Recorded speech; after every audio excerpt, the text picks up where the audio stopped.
Assalamualaikum warahmatullahi wabarakatuh. Saya Eka Wahyu Teningsih dengan NIM D11211611024. Pada kesempatan kali ini saya akan mempresentasikan proposal penelitian saya dengan judul pemanfaatan tempurung buah bintaro sebagai adsorben penurunan asam lambung bebas pada CPO dengan kajian variasi aktivator dan waktu kontak. Pertama-tama saya ingin mengucapkan terima kasih kepada dosen pembimbing Ibu Wipinadia Ipontianti SSI MN dan Ibu Sri Rezeki SSI MSc, serta kepada dosen penguji Pak Sarul Khairi SSI MN dan Ibu Tinjani Ratih Rakasiwi STMT. Adapun latar belakang yang mendasari penelitian ini, Indonesia merupakan salah satu negara penghasil minyak kelapa sawit mentah atau CPO terbesar di dunia. Berdasarkan data dari Kementerian Pertanian, produksi CPO mengalami peningkatan sejak tahun 2017 hingga tahun 2019 sebesar 38,166 ton per tahun hingga 47,180 ton per tahun, di mana hasil dari produksi ini sebanyak 70% akan dialokasikan untuk memenuhi kebutuhan ekspor, sedangkan sisanya sebanyak 30% akan dikonsumsi di dalam negeri sebagai bahan baku pembuatan minyak goreng, margarin, sabun, dan biodiesel. Akan tetapi, CPO di dalam negeri dinilai masih kurang baik. Hal ini dikarenakan terdapatnya kandungan asam lemak bebas yang masih cukup tinggi, di mana kandungan ini sangat menentukan kualitas dari produk hasil olahannya. Tingginya kandungan asam lemak bebas pada CPO disebabkan oleh beberapa faktor, antara lain overripe atau tingkat kematangan buah yang terlalu tinggi, di mana pada buah kelapa sawit terdapat enzim lipase yang berfungsi untuk mengubah senyawa lemak menjadi asam lemak. Kerja enzim lipase akan dipercepat apabila terkontaminasi dengan udara, sedangkan pada buah yang sudah terlewat matang akan mudah terluka apabila terkena benturan ataupun goresan, sehingga daging buah akan mudah terkontaminasi dengan udara dan dapat mempercepat kerja enzim lipase dalam mengubah senyawa lemak menjadi asam lemak. Kemudian ada pre-time atau waktu tunggu buah untuk proses selanjutnya. Oleh karena itulah, perlu dilakukan peningkatan kualitas dan mutu dari CPO sebelum dijual ke pasaran atau diolah menjadi bahan baku industri. Adapun salah satu solusi yang kini banyak dikembangkan dalam mengurangi kandungan asam lemak bebas yaitu dengan metode adsorpsi menggunakan karbon aktif. Karbon aktif merupakan senyawa karbon amorf yang dapat dihasilkan dari biomasa yang mengandung lignoselulosa, yang dilakukan dengan proses tertentu untuk mendapatkan permukaan yang lebih luas. Salah satu biomasa yang dapat dijadikan sebagai sumber bahan baku pembuatan karbon aktif yaitu adalah buah bintaro. Hal yang mendasari pemilihan buah bintaro sebagai sumber bahan baku pembuatan karbon aktif yaitu dikarenakan ketersediaannya yang melimpah, mudah ditemukan, dapat menghasilkan buah sepanjang tahun, tidak termasuk ke dalam kategori bahan pangan. Selain itu juga karena kandungan lignoselulosanya yang tinggi, yaitu pada kulit kandungan selulosanya sebesar 19,08% dan lignin sebesar 39,57%. Pada serabut, kandungan selulosanya sebesar 50,01% dan lignin sebesar 40,17%. Dan pada tempurung, kandungan selulosa sebesar 52,59% dan lignin sebesar 30,25%. Adapun pada penelitian ini yang akan digunakan adalah bagian tempurung buah bintaro. Hal ini dikarenakan pada bagian tempurung buah bintaro memiliki kandungan selulosa yang lebih tinggi dari bagian lainnya. Karbon aktif dapat dibuat melalui proses karbonisasi dan aktivasi, baik aktivasi secara fisika maupun aktivasi secara kimia. Proses aktivasi ini bertujuan untuk memperbesar pori-pori karbon. Adapun salah satu faktor yang mempengaruhi proses aktivasi secara kimia yaitu adalah jenis aktivator. Karbon aktif yang dihasilkan akan digunakan untuk mengabsorpsi asam lemak bebas pada CPO. Salah satu faktor yang mempengaruhi proses absorpsi yaitu adalah waktu kontak. Sehingga pada penelitian ini saya akan mengkaji pembuatan karbon aktif dari tempurung buah bintaro dengan variasi aktivator dan waktu kontak. Selanjutnya adalah rumusan masalah. Yang pertama, bagaimana pengaruh penggunaan jenis aktivator yang berbeda pada proses aktivasi terhadap karakteristik dari karbon aktif tempurung buah bintaro berdasarkan uji SNI dan analisa GSA. Yang kedua, bagaimana pengaruh variasi waktu kontak terhadap penurunan asam lemak bebas pada CPO menggunakan karbon aktif dari tempurung buah bintaro. Adapun tujuan penelitiannya yaitu yang pertama, mengetahui pengaruh penggunaan jenis aktivator yang berbeda pada proses aktivasi terhadap karakteristik dari karbon aktif tempurung Bintaro berdasarkan uji SNI dan analisa GSA. Yang kedua, mengetahui pengaruh variasi waktu kontak terhadap penurunan asam lemak bebas pada CPO menggunakan karbon aktif dari tempurung Bintaro. Adapun untuk tinjauan pustakanya, potensi buah Bintaro sebagai karbon aktif. Menurut penelitian dari Ramadiansah dan kawan-kawan pada tahun 2019 dengan bahan baku menggunakan buah Bintaro yang diperlakukan dengan proses dehidrasi pada suhu 110 derajat Celcius selama 6 jam, kemudian dikarbonisasi pada suhu 400 derajat Celcius selama 2 jam dengan ukuran 60 mes, kemudian diaktifasi secara kimia menggunakan larutan H3PO4 dengan variasi konsentrasi 7%, 9%, dan 11% selama 24 jam, kemudian dikeringkan pada suhu 105 derajat Celcius, menghasilkan pelakuan terbaik menggunakan aktivator H3PO4 11%. Dengan kadar air 0,39%, kadar abu 0,30%, kadar zat menguap 6,98%, kadar karbon terikat 93,12%, daya serap iodin sebesar 818,65 mg per gram, daya serap benzen sebesar 2,31% dengan hasil FTR pada pita serapan OH, CO, CC ikat rangkap, dan CH dengan diameter pori minimum sebesar 2,664 mikrometer dan maksimum sebesar 22,20 mikrometer. Kemudian ada menurut Rosalina dan kawan-kawan pada tahun 2016 dengan bahan baku menggunakan buah Bintaro yang diperlakukan dengan proses karbonisasi pada variasi suhu 300 derajat Celcius, 400 derajat Celcius, dan 500 derajat Celcius. Kemudian diaktifasi secara kimia menggunakan larutan KOH 5% dan 10% dan H3PO4 5% dan 10% yang diaktifasi selama 60 menit dan 90 menit. Kemudian dilanjutkan dengan aktivasi fisika pada suhu 650 derajat Celcius dan dialirkan uap air. Hasil perlakuan terbaik yang diperoleh itu menggunakan suhu karbonisasi pada 500 derajat Celcius dengan aktivator KOH selama 60 menit.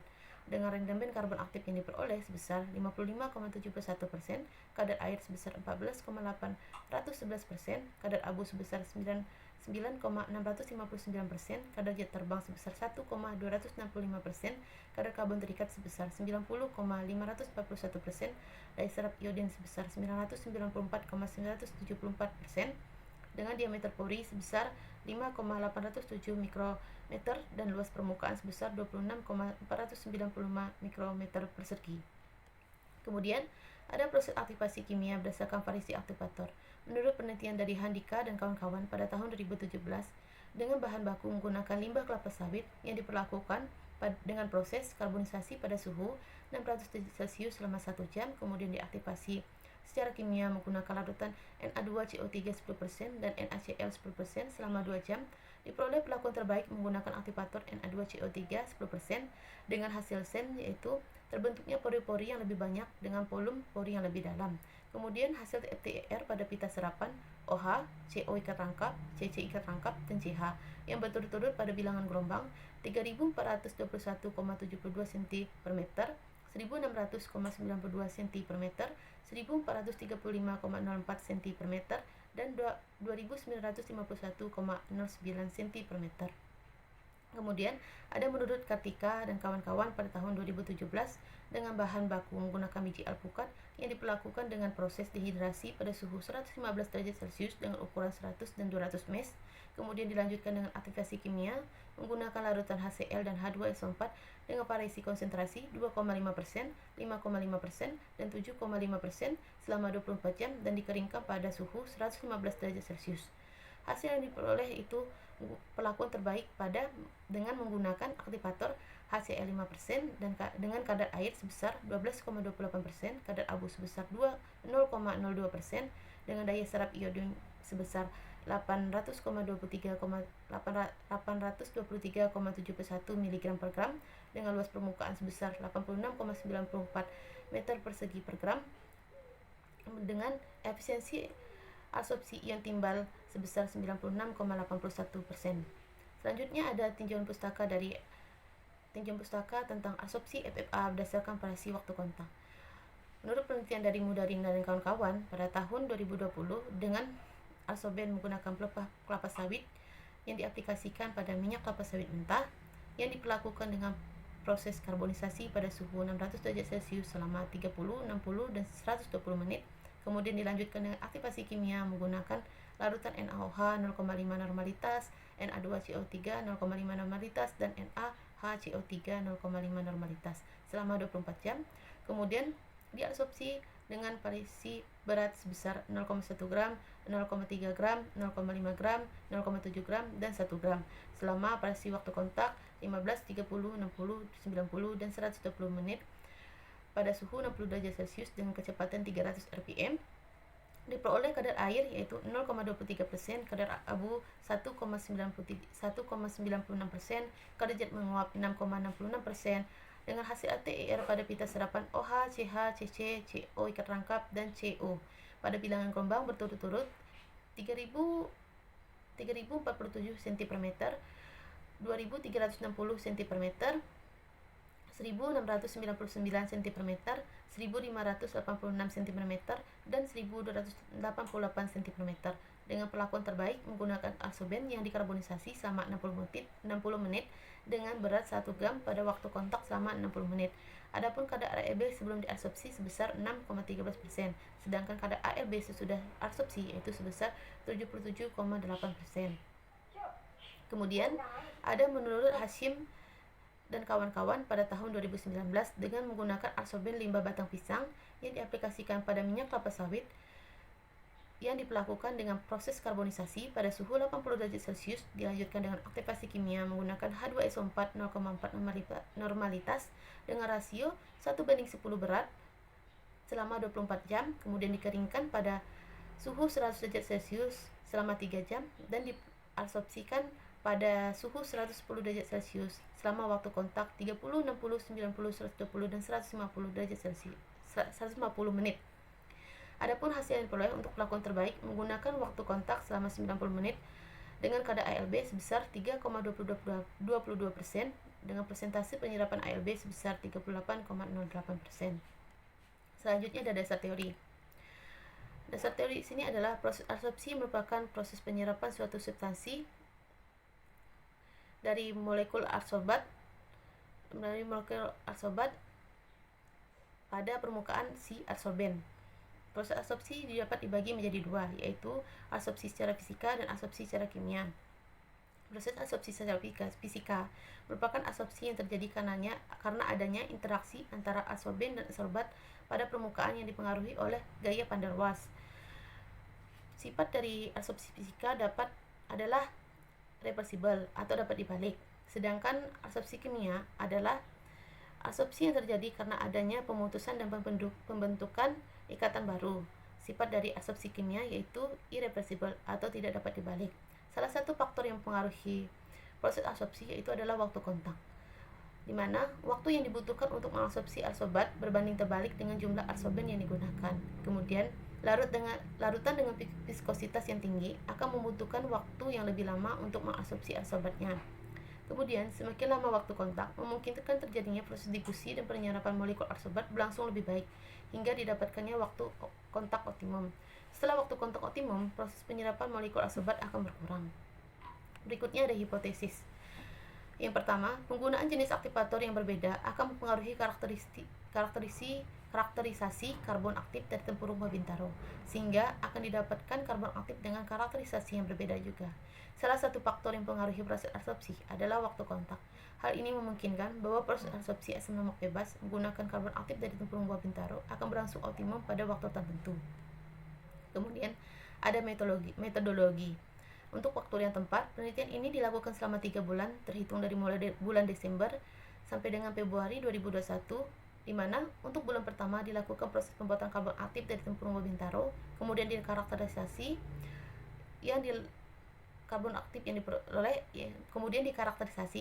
yang diperoleh di laboratorium kimia Universitas Tanjung Pura. Untuk bulan kedua dilakukan analisa karbon aktif menggunakan instrumen GSA di Laboratorium Terpadu Universitas Islam Indonesia, dan untuk bulan terakhir dilakukan pengujian karbon aktif dalam mengabsorpsi asam lemak bebas pada CPO yang dilakukan di Laboratorium Kimia Universitas Tanjung Pura. Adapun untuk alat dan bahan yang digunakan, untuk alatnya Ayakan 100 mes, magnetic stirrer, kertas saring, spatula, termometer, pipet polung, pipet teres, pipet tetes, corong, peralatan gelas kimia, pH meter digital, buret, cawan porselen, pengaduk, stopwatch, timbangan analitik, hot plate, desikator, furnace open, dan GSA. Adapun bahan yang digunakan yaitu CPO, tempurung babintaro, aquades, etanol, H3PO4 10%, KOH 10%, HCl 10%, Na2CO3 10%, natrium tiosulfat 0,1 normalitas, larutan iodium 0,1 normalitas, indikator fenopetalin, dan indikator amilum 100%. Adapun prosedur kerja pada pembuatan karbon aktif dilakukan dengan membersihkan tempurung babintaro dari lapisan kulit, serabut, dan biji. Kemudian dilakukan pemotongan tempurung babintaro menjadi bagian-bagian yang lebih kecil. Kemudian dilakukan pengeringan di bawah sinar matahari selama 2 hari. Kemudian tempurung bintaro yang telah bersih dan berukuran kecil ditimbang sebanyak 200 gram, kemudian dibakar di dalam tanur pada suhu 400 derajat Celcius selama 1 jam dan didinginkan di dalam desikator. Kemudian dilakukan penghalusan dan pengayakan menggunakan ayakan 100 ml hingga didapat ukuran 100 ml. Kemudian karbon yang diperoleh akan ditimbang sebanyak 40 gram, dilakukan perendaman dalam 200 ml larutan H3PO4 10%, KOH 10%, HCl 10%, dan Na2CO3 10% selama 1 jam.